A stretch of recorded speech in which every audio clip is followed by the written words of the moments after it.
I stood in front of the black iron gates of what my family still called the Happy House. The beachfront mansion used to be my childhood paradise, but now it was just a perfect picture of memories that no longer belonged to me. I leaned against my car, catching my reflection in the window glass. My hair blew in the sea breeze, my eyes tired but still holding a spark. The 4-hour drive had left me exhausted, but I was here with a sliver of hope that maybe this time would be different. Maybe they'd greet me with a hug instead of disdainful glances. Before we jump back in, tell us where you're tuning in from, and if this story touches you, make sure you're subscribed, because tomorrow I've saved something extra special for you.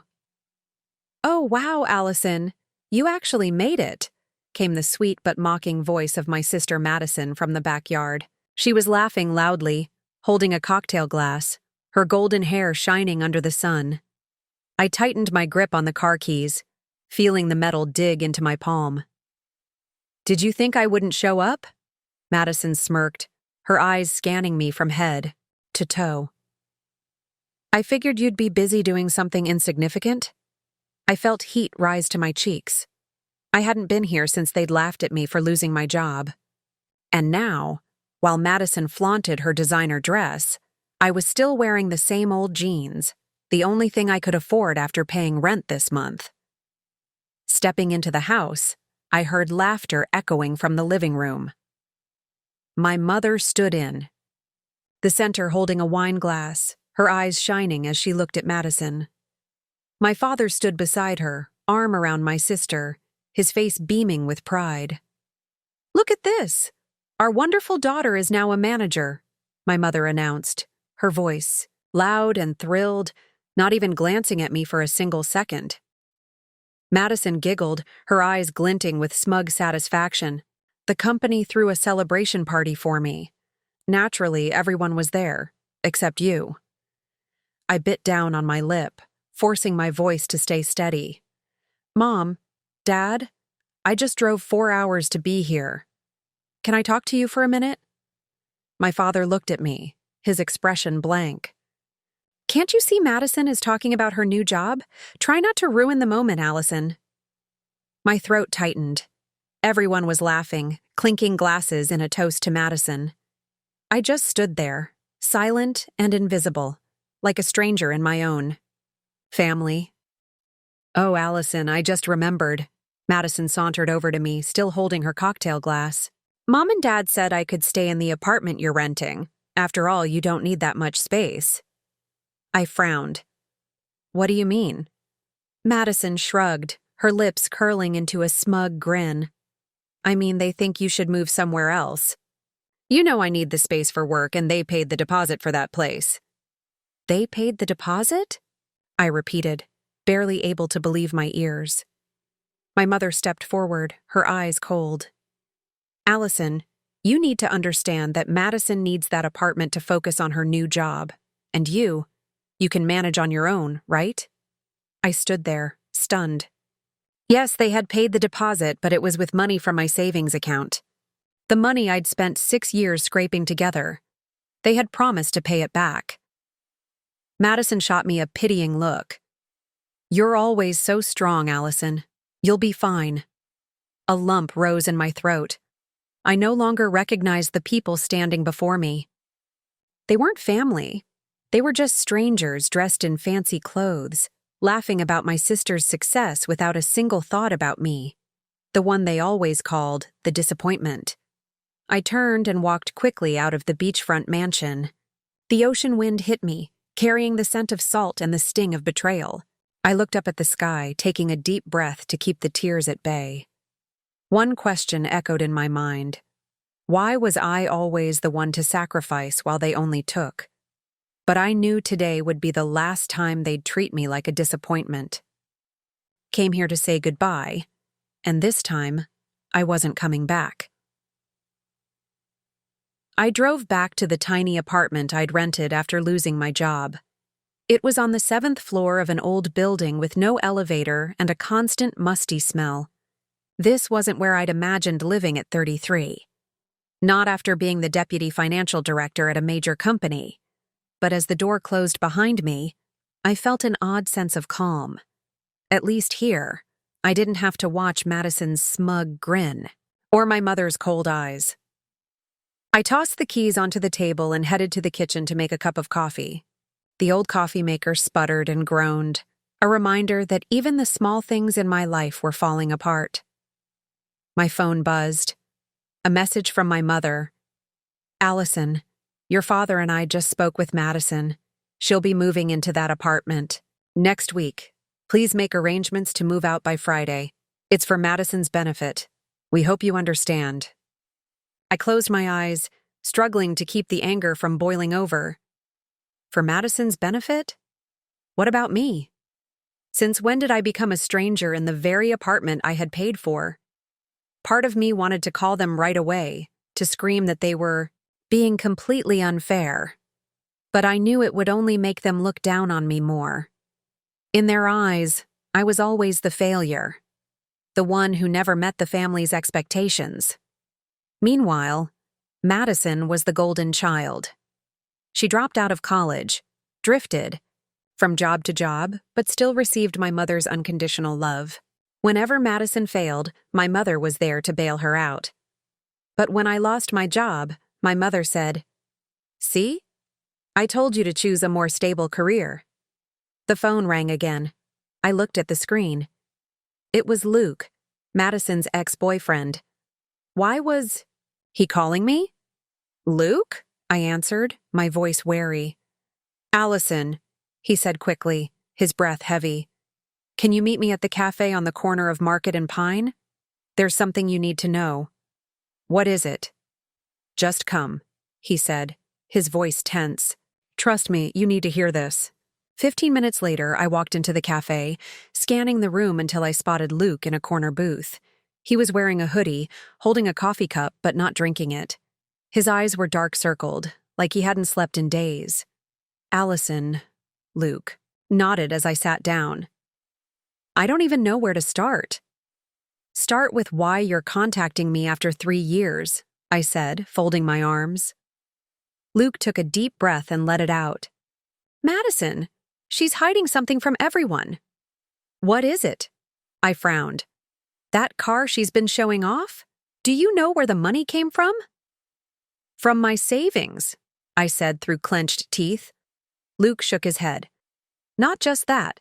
She took out a personal loan using your name." My whole body went cold. "What did you just say?"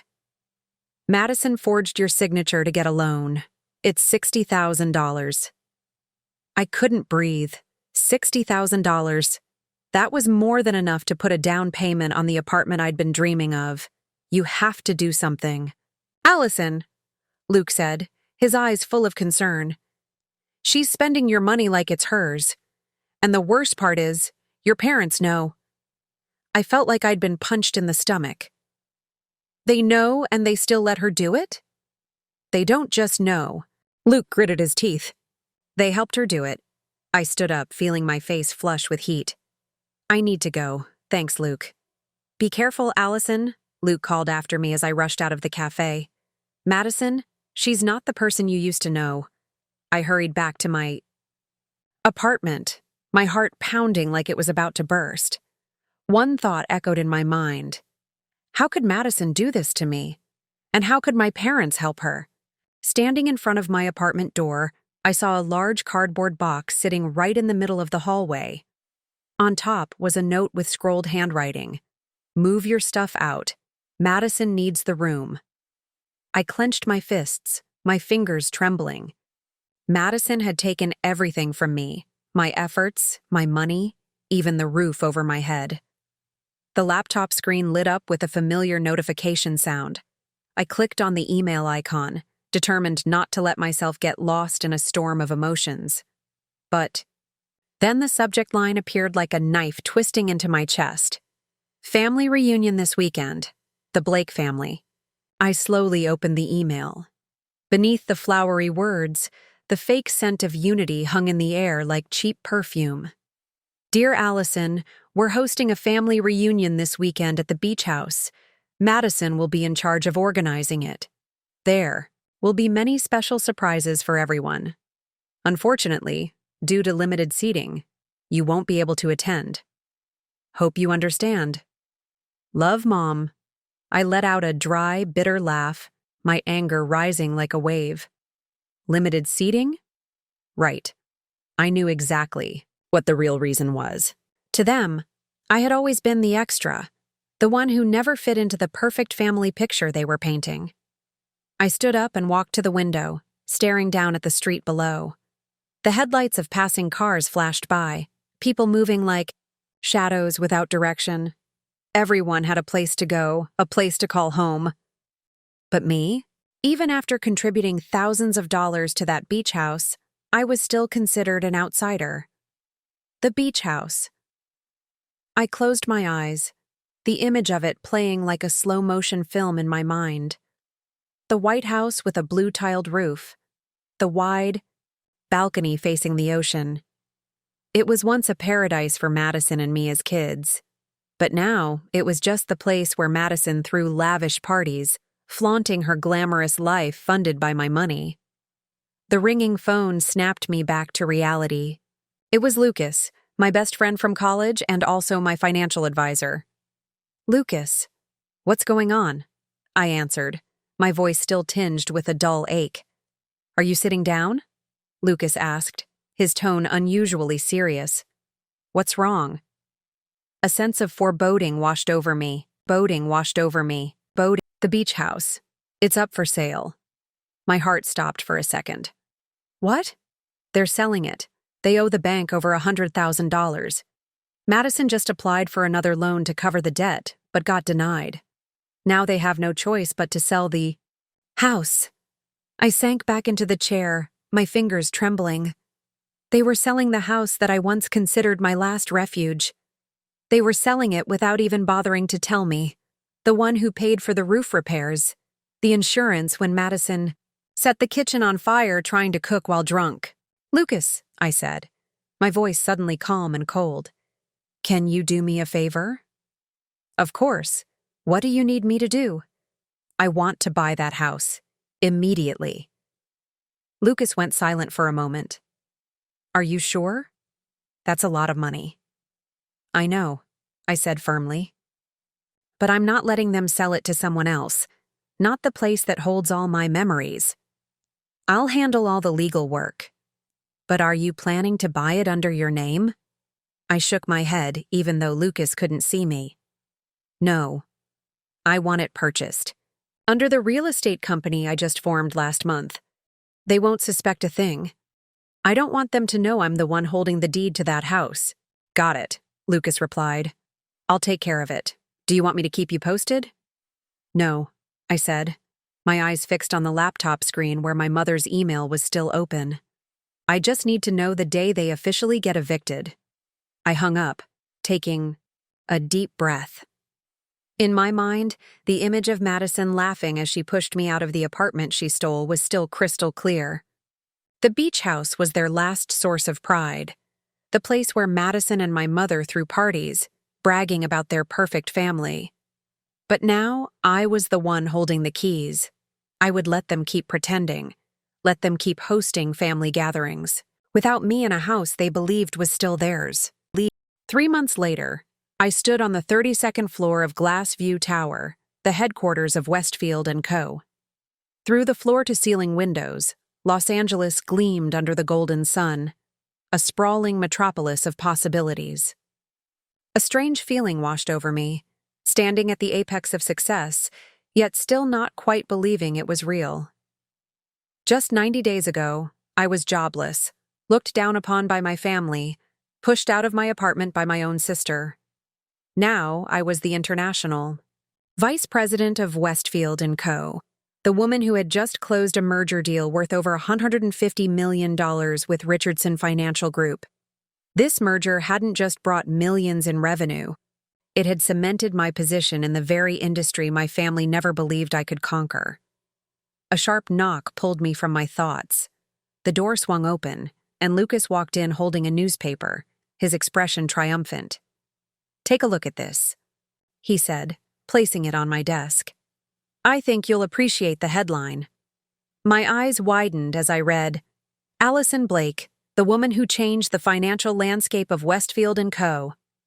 Beneath it was a photo of me shaking hands with Richardsons, senior executives, my posture confident, my expression determined. "I can't believe it," I whispered, tracing my finger over the glossy print. "Everything happened so fast." "You did it, Allison," Lucas said, settling into the chair across from me. "And now everyone has to recognize it." I nodded, still fixated on the newspaper. In my mind, I could see my mother's face, Madison's reaction, the people who had always viewed me as incapable of achieving anything substantial. "Just got a call from Channel 8, Lucas continued, leaning forward. "They want to interview you about the Richardson merger and your upcoming plans in Hong Kong." My head snapped up. "Hong Kong?" Lucas smiled, a gleam in his eyes. "Didn't you hear?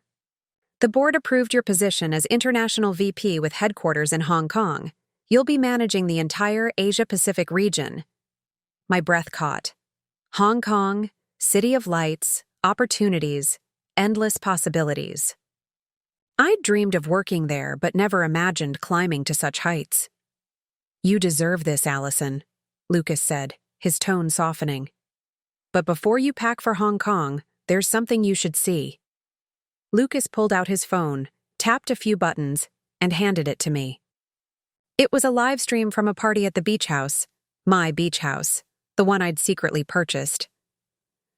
In the video, Madison stood in the center of the living room, wine glass raised high, her voice carrying above the crowd. "Everyone, let's toast. Today I officially became the new business director of the family company."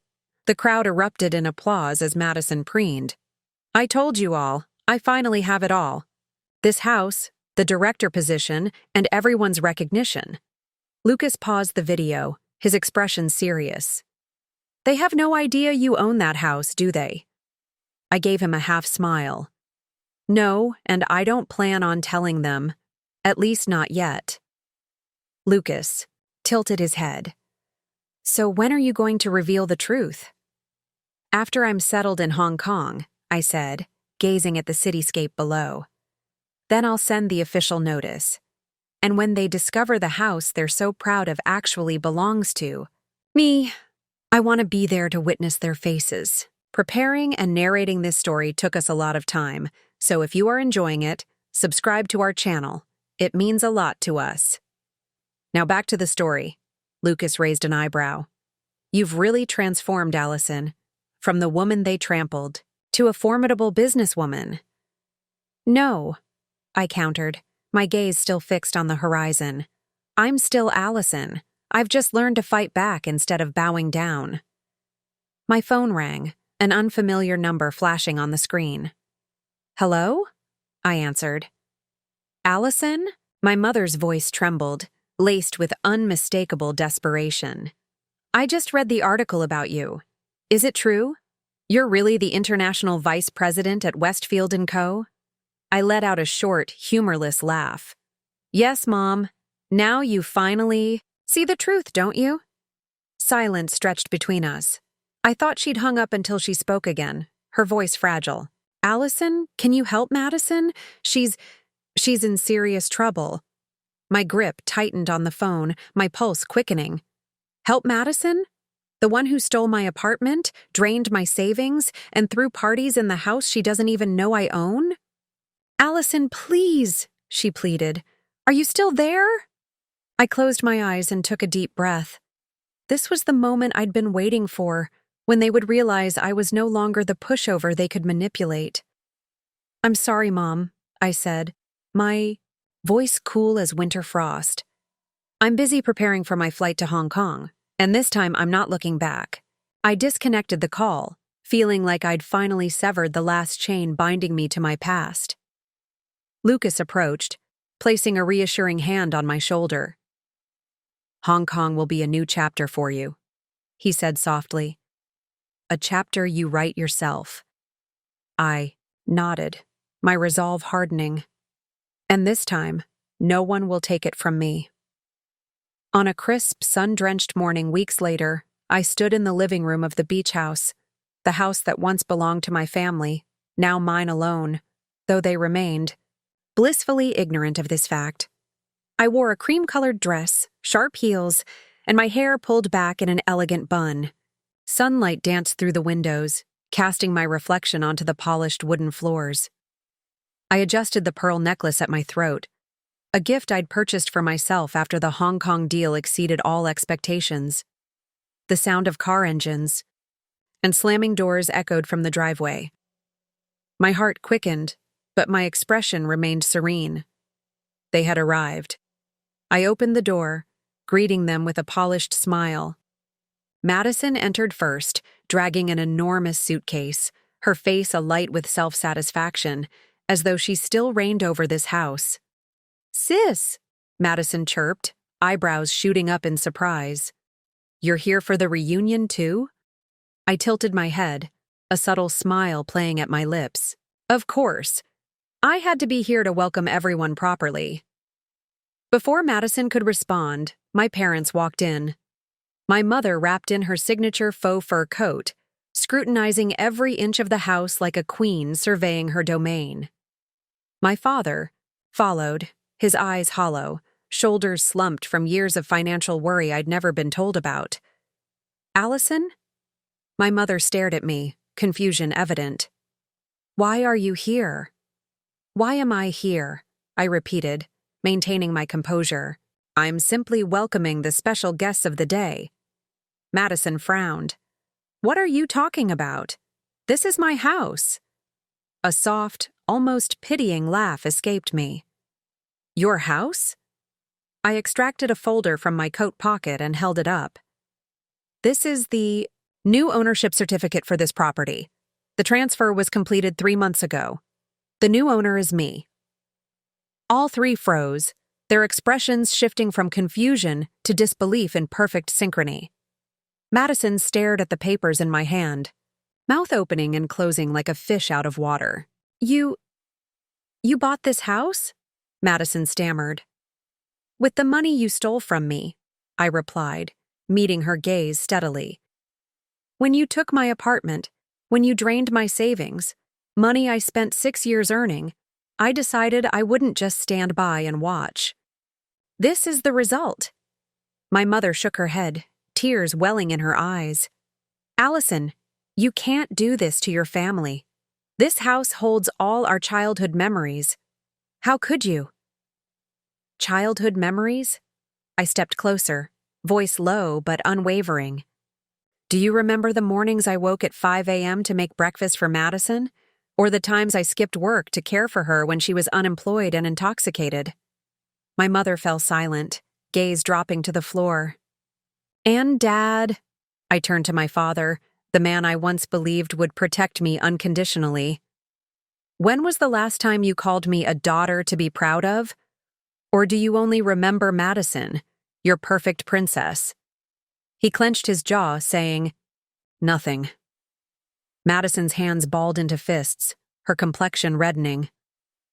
"What are you trying to prove, Allison? Do you think just because you have money now, you can humiliate me?" I arched an eyebrow. "Humiliate you? You don't know what humiliation is yet." I walked to the kitchen counter, retrieved another stack of papers, and placed them before them. "These are reservations for suites at the Crescent Hotel downtown. All rooms are ready for you to host this year's family reunion." My mother's eyes widened. "A hotel? Why would we need a hotel? This is our house." "Your house?" I countered. "No, this is my house. And today, I'm not in the mood to host any family gatherings here. If you want to continue your celebration, the 5-star hotel awaits." Madison stormed toward me, trembling with fury. "You're a monster! How long have you been planning this?" "Since the day you took my apartment," I replied evenly. "And you know what, Madison? This is just the beginning." "You'll pay for this, Allison. I swear it," she hissed. "I've already paid more than enough," I said, my gaze unyielding. "Now it's your turn." Outside, waves crashed against the shore, powerful and relentless, much like the woman I had become. 3 weeks after the confrontation, I sat by the window of my downtown Los Angeles apartment, watching city lights twinkle, like distant stars. I'd rented out the beach house, creating another stream of income. I no longer needed to hold on to it. It was merely a fragment of a past I was determined to leave behind. Leave behind. Leave. My phone rang, displaying my mother's number. I stared at the screen, conflicted. Since that day, neither she nor Madison had called. It was as if they'd decided I no longer existed. Finally, I answered. Hello? Allison. My mother's voice sounded weak, brittle. Can I see you? I sighed. What do you want? I just want to talk. Please. I closed my eyes, centering myself. Fine. Meet me at Cafe Lumen on Market Street at 3. At the appointed time, I sat in a corner booth, hands wrapped around a steaming latte. My mother entered, looking thinner and more fragile than I remembered. She sat across from me, her eyes uncertain. What did you want to say? I began. She met my gaze, her eyes rimmed red. I've been reflecting since that day. I was wrong. I can't believe things deteriorated this far. I crossed my arms. Really? Then why didn't you intervene when Madison took my apartment? When she depleted my savings? What did you do then? My mother dropped her head, fingers interlacing nervously. I knew everything, but I remained silent because I feared losing Madison. I was a coward. I laughed bitterly. So you'd rather lose me than Madison? She reached into her bag and pulled out a small black box, placing it on the table. Open it. I hesitated before lifting the lid. Inside were childhood photographs, letters, and crayon drawings I'd made as a young girl. Even the letter I'd sent her when I moved into my first apartment after college, sharing my dreams and aspirations, the letter I believed she'd discarded. You kept all of these? I asked, emotion thickening my voice. I never forgot you, Allison, she replied, tears streaming down her face. I was just too weak. I thought if I acknowledged Madison's wrongdoings, she'd resent me. But now I realize I've lost you instead. I searched my mother's eyes, and the wall of ice I'd built began to fracture. The pain remained, raw and unhealed, but something else stirred, a flicker of possibility. What do you want now? I asked. She reached for my hand, her expression pleading. I want another chance. I'm not asking for immediate forgiveness, just an opportunity to prove I still care. I withdrew my hand and stood. You know what? I once wished that just once, you'd stand by me. But you never did. Now I need time to process this. My mother watched me, her expression stricken. Allison, please. I turned and walked away without looking back. 2 days later, I was reviewing financial reports in my office when the door burst open. Madison rushed in, face ashen with exhaustion. You, she exclaimed, eyes red and swollen. You have to help me. I looked up calmly. Help you? Why would I do that? The company discovered I falsified my credentials, Madison said, her voice breaking. They fired me. I have nowhere to turn. I leaned back, arms crossed. Really? Mom's perfect princess now needs help from the daughter she always called a failure? Madison dropped to her knees before me, tears streaming unchecked. I know I was awful to you, Allison. I know I was terrible. But I have nothing now. No money, no job. And Mom doesn't know what to do. I studied Madison, the sister who had stolen my apartment, who had humiliated me countless times. Now she knelt before me, begging for assistance. I leaned down, lifting her chin to meet my gaze. You know, Madison, I used to be you, always begging for someone to notice me. But I'm not that vulnerable Allison anymore. If you want a fresh start, I'll help you. But just this once. And if you ever betray me again. Madison nodded frantically, tears falling freely. I promise, I won't betray you again. All right, I said, rising. Get up. I'll offer you a position, but you're starting from the bottom, No exceptions. Madison grasped my hand, sobbing. Thank you. Thank you so much. When Madison left, I turned to the window, watching the afternoon sun illuminate the room. Perhaps, just perhaps, I'd found a glimmer of redemption in the wreckage of my past. Could I trust them again? I wasn't certain, but at least I was willing to try. The Hong Kong skyline stretched endlessly outside my new apartment window, skyscrapers, glittering against the velvet night. I stood on the balcony, wineglass in hand, watching the city slowly succumb to slumber. Life was hectic, yet successful, but strangely solitary. My phone rang, Madison calling. I hesitated before answering. Sis. Madison's voice sounded softer, more genuine than I'd heard in years. I just wanted to tell you. I got my first legitimate job since being fired. I closed my eyes, releasing a breath I hadn't realized I was holding. That's wonderful. You did it. Yes, Madison replied, her voice strengthening. I'm starting. As a receptionist. It's entry level, but it's honest work. Not living off someone else's efforts. That's all I ever wanted you to understand, I said, feeling a weight lift from my chest. You're growing, Madison. Silence stretched between us momentarily. Are you still angry with me? She finally asked. I gazed at the vast cityscape, lights twinkling like earthbound stars. You know, Madison, forgiveness isn't simple. I was furious. With you, but holding on to that anger only exhausted me. I'll forgive you, with conditions. What conditions? She asked, tension evident in her voice. Stand on your own feet, I said firmly. No more asking Mom for bailouts. No more dependence on others. Support yourself. If you can do that, my door remains open to you. Madison began to cry softly. I understand. I won't disappoint you. Later that evening, a message from Madison appeared on my phone. I just sent you a photo of my new apartment. I'm paying rent myself. I hope someday I can invite you over. I studied the image, a small but tidy apartment with Madison standing by the window, smiling genuinely. I replied, I'll be waiting for that day. Setting down my phone, I closed my eyes and inhaled deeply. From my vantage point in Hong Kong, I was beginning a new chapter. No longer the overlooked Allison, no longer the abandoned daughter. But I would keep the door open for Madison, for my mother, for anyone truly seeking change. Because I'd learned that forgiveness isn't about erasing the past, it's about creating space for something better.